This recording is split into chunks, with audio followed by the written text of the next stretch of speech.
Welcome to the CMN Church Planting Podcast. My name is Aaron Burke. I'm your host, where every month we bring you new content with some of the greatest minds in church leadership, church planting, church multiplication. And I've got one today. Gerad Strong is an amazing leader, multiplier, and is now helping churches all over America multiply in both urban, rural settings. You know it all. You're the multiplication king, and I've learned a lot from him. We're going to talk a lot today about multiplication. We're especially going to talk about a little bit of the rural multiplication and starting churches, and a vast majority, as Doug Clay mentioned in our very first podcast we did, but I think 42% of America lives in towns that are 10,000 and less. It's a big deal, huge need. So Gerad, thanks for being here. Absolutely. All right, give us a little bit of your background, a little bit of your history. Who are you? Yeah. I was born and raised in Western South Dakota. More cows than people. Wow. And so growing up there, ended up coming back, pastoring and planting 7 campuses in a few years. And we planted in church in communities of 600 to 6,000. So really focused in on underserved communities in the rural context. It was an amazing ride. All right. So how'd you get into pastoring? Like, did you take over a church? What was the deal? So I ended up coming back and pastoring the church I gave my life to Jesus in my senior year of high school. And it was an amazing experience to be able to pastor in my hometown, my home church. We did a revitalization that led then into a passion for planting, which then we started to plant the 7 campuses. How long did it take to turn the church around for revitalization? About 3 years to turn it around, and then developing a leadership process where we're developing leaders in-house that made it possible to plant that many campuses in a short period of time. Now, for people that are listening to this going, okay, from what I understand is churches that multiply or do multiple campuses or launch churches out of them, they're churches of thousands and thousands of people. Whoa. That's not always the context. No, I think that's a myth that you've got to be a mega church to multiply. We see it, at least in our movement, that we're seeing there's almost 200 churches that have parented another church that are running less than 100 in weekly attendance. Wow. And I think there's something to be said that if you have a healthy culture, that's critical, that I think there is opportunity to multiply. If you're going to pour into the people in your house, develop them, disciple them, they're capable of being called and sent out. I love that. Okay, so let's talk about the culture you had to create to multiply. What were some of those things that you tried to create to actually raise up enough leaders to launch 7 churches? I think part of it is identifying people that you see a gift mix of leadership in. And then when you identify them, you start inviting them on a journey. Say, I see something in you. I think those are valuable words to be spoken over somebody's life. Tap them on the shoulder, say, I see something in you. Right. Pull them into conversations, pull them into experiences with you as the pastor, put them in opportunities where you can examine their leadership. So when you're developing them day in and day out, week in and week out, you start seeing who the cream of the crop is, and you start handpicking them and saying, what if you were to step into pastoring? What if you were to step into the full vocational call of ministry? And I think when you start speaking that over people, I think there's more people in our houses called than we realize. Yes. All right, let's talk about your first plant out. So you revitalize the church 3 years in, and you decide to start a new church. Why and how? So my first one was actually a district church that was going to close. Okay. And when it was going to close, nobody would apply to be the pastor. It was a small town of 700 people, an hour and a half from our main location. And our district said, would you take this to be your first church, first campus? So we walked in, had a conversation. There were 6 people left in the church.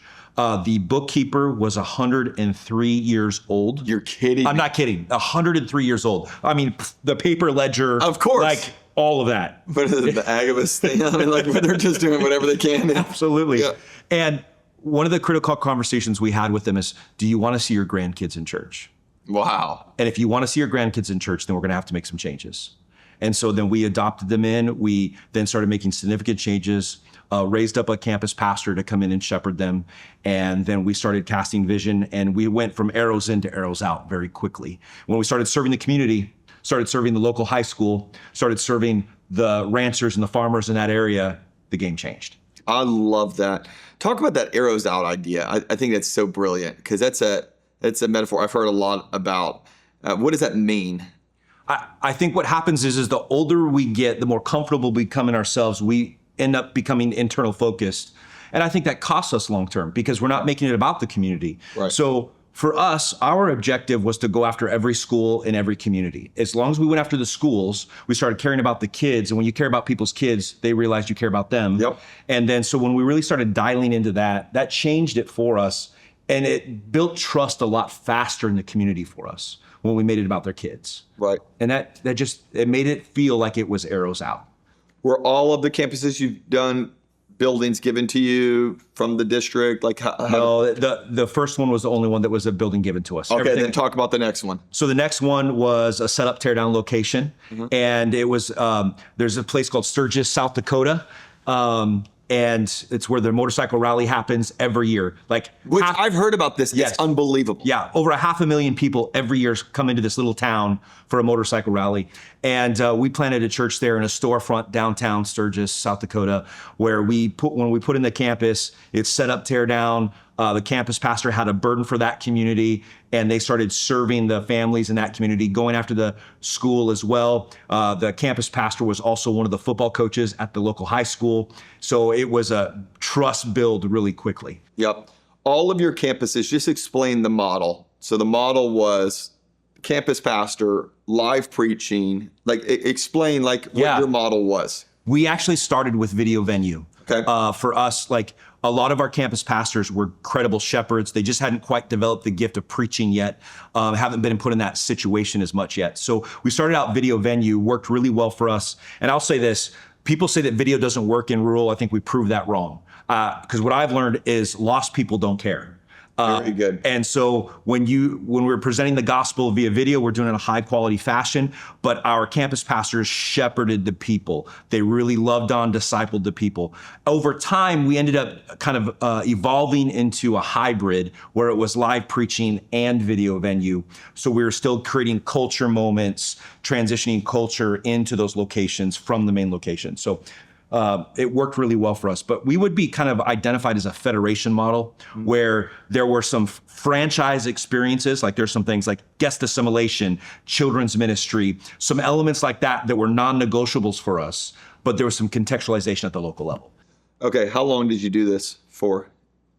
Well, pastoring there was 12 years. 12 years. But we planted 7 in 2.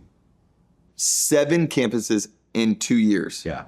That's unbelievable. That's the Instagram version. Yeah, I know. I want to hear the behind the scenes version. But I think the reality is the long runway before that. It's like an iceberg. You don't see what's under the surface. Right. And we were developing leaders for a significant amount of time. So we had a very deep bench when God launched us into this initiative to plant 7 churches in 2 years.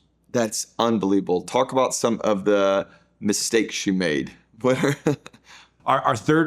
would have been our third location. So we would have had 8 locations total, but our third location, I joke with CMN, I think we're probably the fastest to plant a church and close a church. When we planted, we thought we had the pastor prepared, but what we realized by month 3 is they weren't prepared. And they came to us, and this was in a community that was more than 2.5 hours away. And they said, we don't want to do this anymore. And we just didn't have another leader, another rider to take this horse, right, so to speak. And so we had to make the painful decision to close the church. In that mistake, it changed the way I started onboarding that level of leadership within our house. So we really started changing how we were the expectations, the evaluation process, what the kind of responsibilities they would have leading up to the launch of that location. That really changed everything for us. What do you think obviously the leadership bench was very big, and obviously you need that. How did you cultivate the financial capital to do all of this? It's a lot. Yeah. We put together a plan to raise the funds in-house.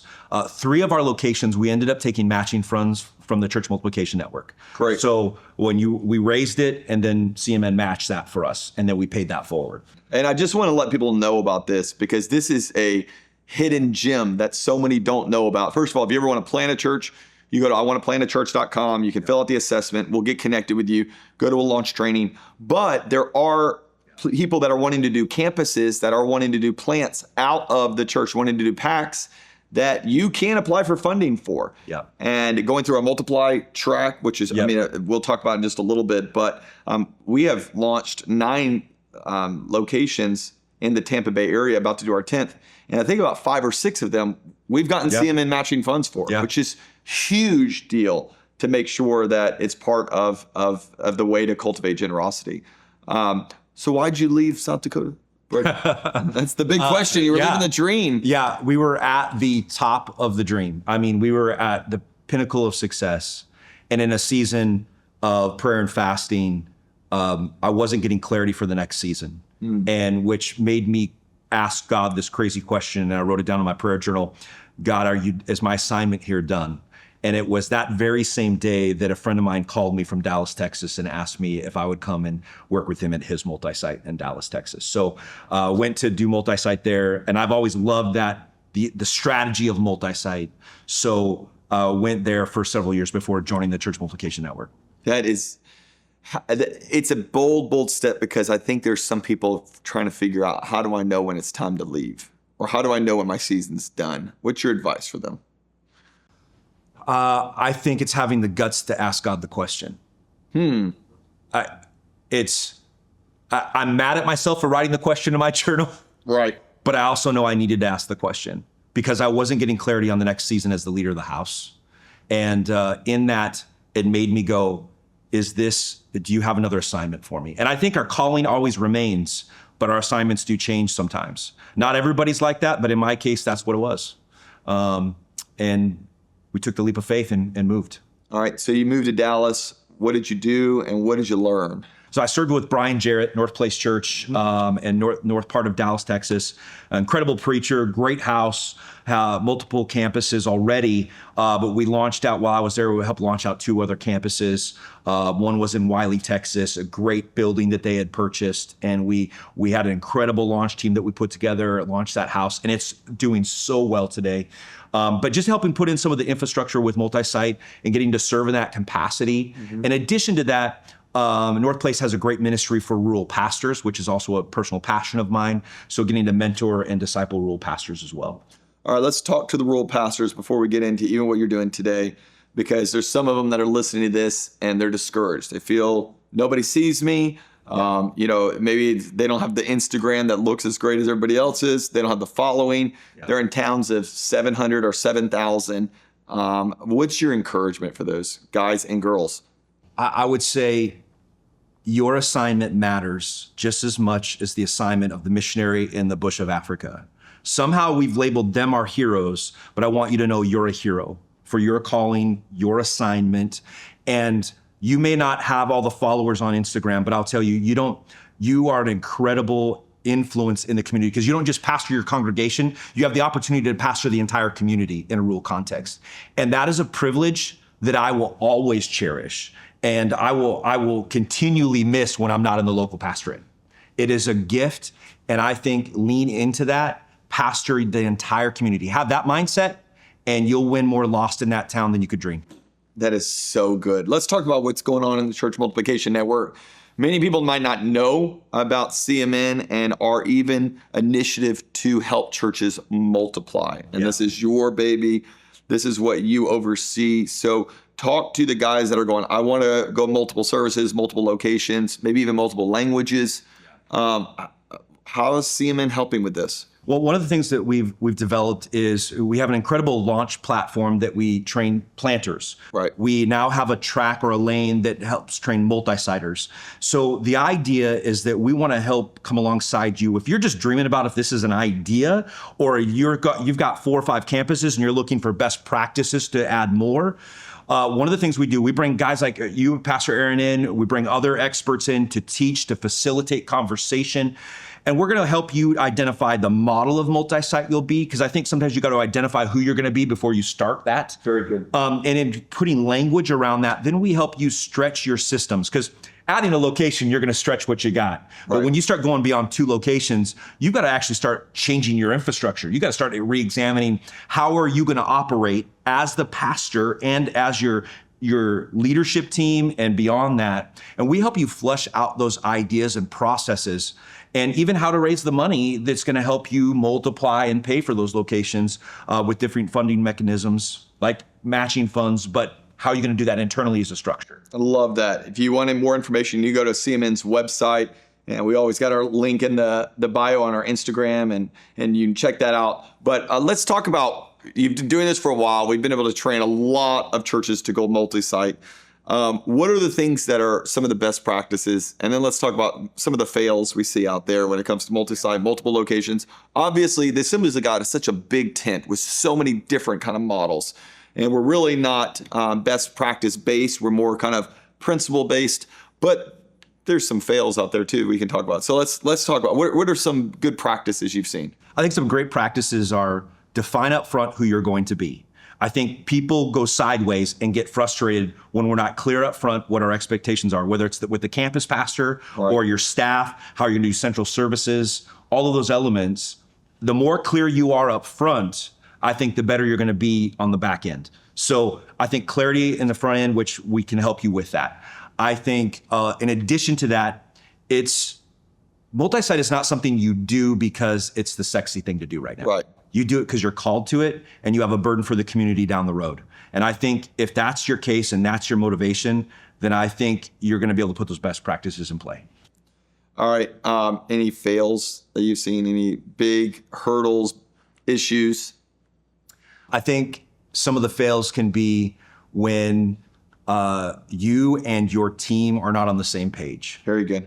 And that you and your team have got to get on the same page. And I think getting in a room like our multi-site training forces you to have the conversations you need to have at every layer of leadership within your house so that you have clarity, so you get on the same page and can move forward with the vision.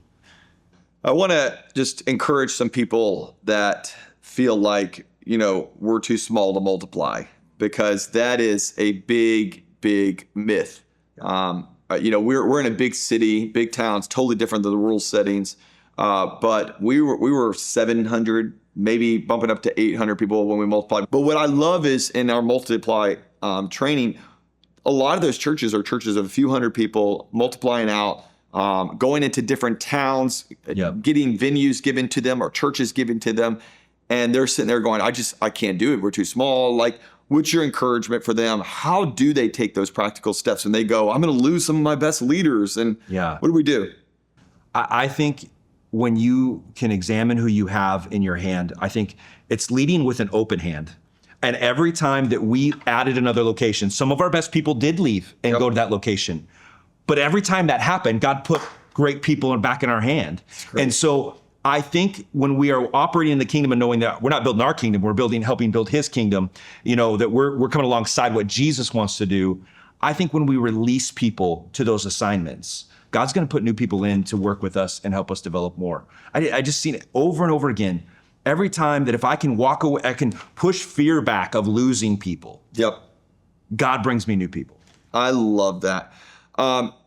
Any other advice for planters, pastors, multipliers? We got about a minute left that you would just go, man, I want to give them this advice. Now, you've done it for a few years now, Gerad. So I would say, I think the Lord in this season in our history right now is looking for men and women that will tune their ear to the voice of God and say, here I am, send me. If you'll have that heart, I think God will release vision and dream into your life that is bigger than you could understand, but he'll give you the faith and the strategy to walk it out. I just think we got to be willing to ask God, would you use me? Here I am. I love that. Well, this has been an incredible episode of the CMN Church Planting Podcast. I told you, if you listen every month, we're going to give you incredible value-added content. And if you want to know more about CMN, you go to iwanttoplantachurch.com. We'll help you. We'll help you plant. We'll help you multiply.